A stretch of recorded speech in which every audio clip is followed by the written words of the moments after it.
Welcome to Success Weekly with James Tharris, a weekly dose of thought-provoking ideas and helpful tips on improving your mindset. And now, here's your host, James Tharris. Hello and welcome to another episode of Success Weekly. I'm your host, James Tharris. I'm going to be honest with you today. I don't have a specific topic. I didn't have a specific topic for today's podcast, so I was looking for something to spark some inspiration and looking through books and magazines that I've recently read, and there were some great things in there that I had highlighted, and then it struck me that I've got something that is probably just as good as any of those things, because I'm going through it right now, and it's part of what I've done through my entire life, through pretty much every area of my life, and I think it's something that's very integral, how do you say, integral, a big part of, you can Google that and let me know how to say it. I think it's integral, part of your success, and that's just being a gambler of sorts, taking taking calculated risks. And that there's an old saying in the gambling world that says no risk, no reward. So if you're going to be rewarded, you've got to be willing to take risks, and that's part of what I think makes people successful. I don't know if that makes every person successful, but it certainly helped to make me successful. You've got to learn when to take those calculated risks, and it's kind of like that old song from Kenny Rogers, The Gambler. You've got to know when to hold 'em, know when to fold 'em, know when to walk away, know when to run. And that's really what I'm talking about here is understanding that it's okay to take a calculated risk versus just straight out gambling. Straight out gambling would be, going to a casino and putting all your money on red on a roulette roll and hoping for the best, or putting it all on black and hoping for the best, or scattering your money out over a series of numbers, hoping that one of your numbers comes up. That's just pure gambling. Playing lottery tickets. I watch so many people spend money on these lottery tickets, and when they don't hit, the lottery ticket goes right on the ground. So that's gambling, and that's not what I'm talking about. Taking a calculated risk is looking around at your situation and coming up with the pros and cons first. So, for instance, I like to talk about tapping the pencil. I sit down with a piece of paper and I put two columns together and I say, okay, I'll list the pros out in this situation. And we'll list everything that I can think of, and I might think of something an hour or two later, or even a day or two later. I'll add that to the list. And on the cons area, I'll list out all the possible bad things that can come out of making this decision, moving in this direction. And then from there, I make the best educated decision that I possibly can. And if the pros outweigh the cons, and sometimes the cons may outweigh the pros, but I have a very strong instinct or a very strong level of confidence in the decision that I'm about to make, and I'm willing to take that extra little risk occasionally. Now, I don't do that one too often, but once in a while, that's kind of, it's not off the table, so to speak. So in order to make a calculated risk, you have to first list out the pros and the cons, and then you've got to be able to weigh those things out properly and say to yourself, if this is the worst case scenario, what would happen, and could I live with the outcome? What would be the outcome, and could I live with that outcome? And if the answer is something that you could live with, then I say go for it. So in my current professional life, I'll give you an example of what's happening right now. So I started teaching martial arts 22 years ago professionally. Now, I had been teaching 5 or 6 years prior to that in my master's school and in other capacities where I didn't get paid to do it, so I didn't consider it professional teaching. But I opened my first business in 1995, and that was a calculated risk in and of itself. I didn't have any money. I didn't have any real experience in developing an organization. I didn't have any knowledge of how to run business outside of what I had done. I was a paper boy, paper carrier in my early years, teens, and I had some experience in that respect. But other than that, I just basically had this burning desire to open a martial arts school, and so I opened the school, and I took a huge calculated risk back then by signing my name on the dotted line, and my mother loaned me $1,000 to put down on the lease. And at that point, I was in business, and so I was taking a calculated risk. I might fail at this thing, and or I could succeed beyond my wildest dreams. Now, back then, I really didn't think in my heart of hearts that it was going to get too big, and I was kind of satisfied with that to some degree. Just thinking of myself being this old martial arts teacher that was still around 50 years later, that taught the kids who became parents, and then their parents became grandparents, and then they brought their kids and grandkids to me. And I kind of limited myself to thinking that's about all I was going to do.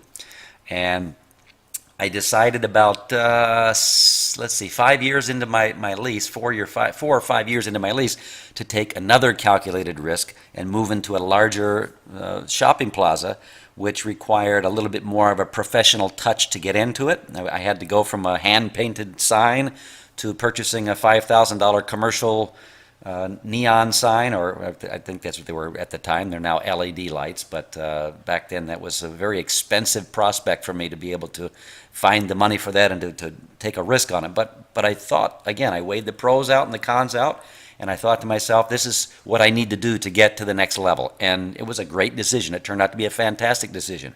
But it also came with some new learning experiences as well. When I went from this first location into this much more professional location and a much larger location that required more money getting it going, but then more money on every monthly basis, I started attracting a different type of client, and they were more professional, and so they began asking questions and expecting things of me that I had never prepared for in the past. And so I made a lot of mistakes in the very beginning. I mean, so many mistakes, I'm ashamed to even admit how many mistakes. But I pretty much made every mistake that a business owner could make. And, it was a frightening experience and an embarrassing experience and a frustrating experience, but it was also one of growth. And it gave me confidence to do the next thing, which was to expand our business from that location and open a second location within that location, or just expanding the size of the room that we were using. And I took another calculated risk at this point. I think this was back in 2002. As we acquired this second little space to make our location bigger, I took a calculated risk of canceling my insurance so that I could afford to build this place out and get it prepared so we could absorb it into the school. And 2 days later, a tornado struck and about put me out of business. So it was one of those times that it was a calculated risk, and it didn't seem to pay off at the time. In fact, I thought, oh my goodness, how am I going to survive from this?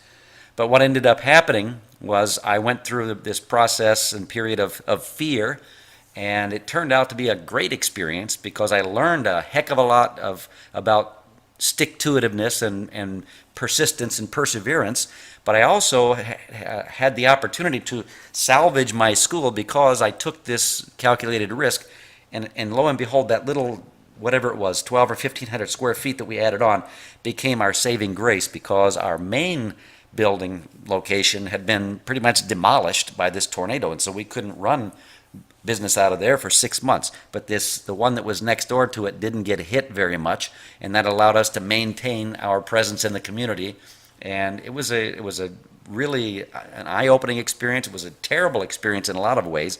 We didn't have heat or electricity for 6 months, and we had to have a generator run both, and we had to leave the back door open in the wintertime. The tornado hit in October, so we had to go through the rest of October, November, December, January, and February, pretty much all of and then even in some of March, pretty much all of the winter months without power. So we had to get this generator, and we had to leave the back door open so that we could run the generator out back of the building and not make too much noise inside. And then, of course, the smell of the gasoline and kerosene would come wafting into the classroom, and it's amazing that nobody passed out. I think we did have a couple of folks get lightheaded, but nonetheless, that was a huge calculated risk I took back at that time. And it was one that I wasn't sure how it was going to play out, but it turned out to be a blessing in disguise, because after the tornado had gone through and everything, we ended up with a twice as nice shopping plaza. It was completely rebuilt, and it was a fantastic opportunity for us. We actually got a great lease rate there, and it was actually, as I said, a blessing in disguise. Well, I made another move probably 2011. I also took this big calculated risk, and I decided I was going to ask people that I respected what they thought about it. What's your opinion of this? And just about everybody I talked to said, "Oh, this is great. I think this is going to be fantastic." And so what we did at that time, we moved into this big gymnasium. It was a part of a church, and the gymnasium was about 12,000 square feet. And we had our biggest at that time prior to that was about 5,000 square feet. So we were going from 5,000 to 12,000 square feet.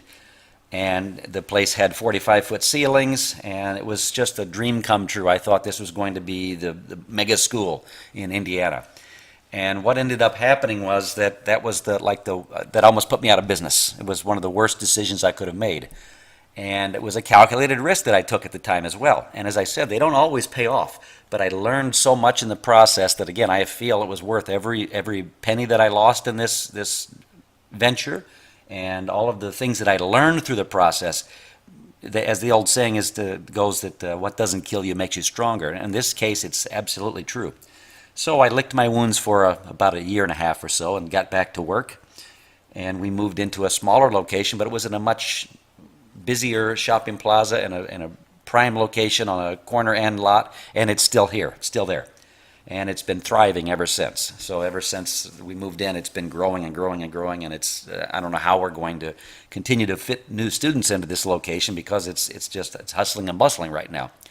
Now that would have never happened, what we're having right now, had I not taken the calculated risk to try and move into this gymnasium and get that out of my system.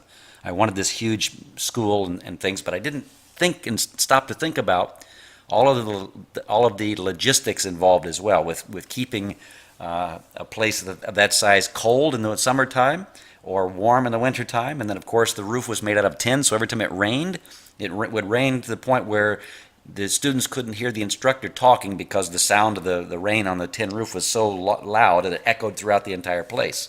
And then there was the echo problem we had as well, trying to figure out how to make it so that students could hear the instructor and vice versa, and parents could hear the instructor, and it was just a logistics nightmare. But again, I learned a lot about that, and that knowledge allowed us to fix some things that we had at our current location as well. All right, now, let's fast forward to the year 2017, which is where we're currently at. And I'm currently making another calculated risk. And again, I wouldn't make this calculated risk if I didn't have the confidence that I was going to be able to take all of the other things that I've learned in my life, both from the successes and, more importantly, from the failures, to actually step out and make this venture a reality. And so what we did was we moved to Florida, Tarpon Springs, Florida, and we are in the process of opening a martial arts school in Palm Harbor, Florida. This will be our second location. The first location is doing so well that I really didn't have a job anymore. I would come in and everything was taken care of, from teaching classes to enrolling students to, dealing with problems with wrong sizes of merchandise or missing merchandise or any other thing. And I really didn't have a job anymore. And I realized at that point it was time for me to make this move. See, I've been trying to move to Florida for 16 years, and one thing after another stopped me from doing it. So this year I decided, again, I made the decision, I cut off any other possibility, which is what making a decision is. It's a Latin word, decision, from decisio, which means to cut off from. And I decided that 2017 was going to be the year. Now I'm currently in the process, we just signed the lease, and we're in the process of getting the build-out complete, or getting the build-out started. So we're in a huge transitional time in our lives here, and so this is another calculated risk that I'm taking, and I'm certain that it's going to pay off in dividends, because fortune favors the bold. Let me say that again: fortune favors the bold, and that's something that I've learned. No risk, no reward. I've risked a lot in my life, but again, they're not gambling propositions. They are calculated risk propositions, which means that I've taken a lot of time to think and plan for contingencies. What would happen if this happened? What would happen if this happened? And if in the best case scenario, what would be the outcome? And I've waited and waited and waited, and I decided that this is the time to make that next leap. And so when you make the next leap, it's not like what you see in the movie where they have the overnight success where they're drawing a line from the bottom straight up to the top. There's no such thing. Success, the line at the dot at the very bottom and the dot at the very top, in the middle, there's all kinds of zigzags, and you see ups and downs, and it's kind of looks like a heart monitor kind of. And eventually you get to your destination, but it's a very, very zigzaggy line. And sometimes that line goes forward, sometimes it goes sideways, sometimes it goes backward and down, and sometimes it jolts way up a few points, or maybe several points. And that's what you have to learn to expect. And part of that process is learning to take calculated risks. So if you're a person that likes to play it safe, well, I don't think you're going to experience the level of success that you could if you were willing to take some calculated risks in your life. So my assignment for you today, or this week, if you're listening to this podcast, is to sit down and give some extra thought to your level of risk aversion. How scared are you of taking a risk and losing things? Do you have a high aversion to it? Can you handle a lot of it, or does the thought of it make you shrink in fear and you pull back? You see, in order to be successful, you've got to think about being bold and thinking big. You're going to find that that's one of the key success thought processes of some of the world's most successful people. A great example in the martial arts world that I like to bring up from time to time is Jean-Claude Van Damme. He came from Brussels. He basically had a very similar experience to Arnold Schwarzenegger, who also took a very big risk, thought very big, and came to America, and we all see what has happened with him. But Jean-Claude Van Damme he already had a very successful gym that was making him lots of money over in Brussels, and he decided to sell the gym off or close it or whatever he did with it and moved to the United States, and he moved to California to try and get into the movies. And you talk about a bold move, especially with his accent and things. That's a very bold move. And the way that he got discovered for the movies was there was a company called Canon Golan Globus, and there was a man named, I'm going to butcher his name, but it was Menachem Globus, or it was Menachem Golan, I forget which one it was. And he followed this guy around and waited for this guy, so he kind of learned his schedule when he went into the office, when he left the office. And one day when this guy was coming out of the office, Van Damme walked up to him and he said, "I'm Van Damme," and he threw this side kick straight up vertically over his head, and the rest is history. I mean, he took this bold move to go and throw a side kick at this very famous movie maker's face, and it landed him a role in his first movie, and he was one of the biggest action stars in the 90s, and people still know who he is. So his star may have faded a little bit, but who knows what the second chapter is going to be for him, if there's going to be one. Nonetheless, he took a shot and he made it. He took a calculated risk. And so that's what I'd like for you to think about. If you're a person that doesn't take a lot of calculated risks, maybe you can start taking some small calculated risks.